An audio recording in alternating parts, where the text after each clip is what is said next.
Každý z nás prejde do sveta duchov. Práve tam sa začne ukazovať pravá podoba človeka.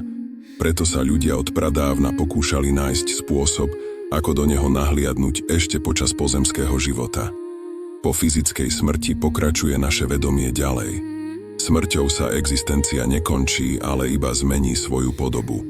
Duša po smrti prechádza rôznymi vibračnými úrovňami, 4 hlavnými fázami. V prvej fáze zostáva duša ešte určitý čas tesne nad fyzickou realitou, aby spracovala väzby a nedokončené záležitosti pozemského života.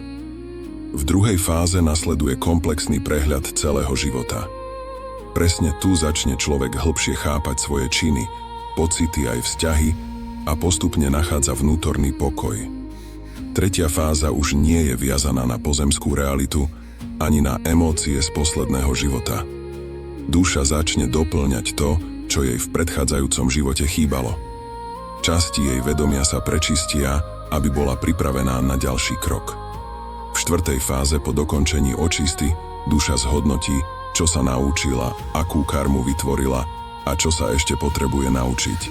Vyberá si svoj ďalší život, svojich rodičov, podmienky, čas aj miesto narodenia.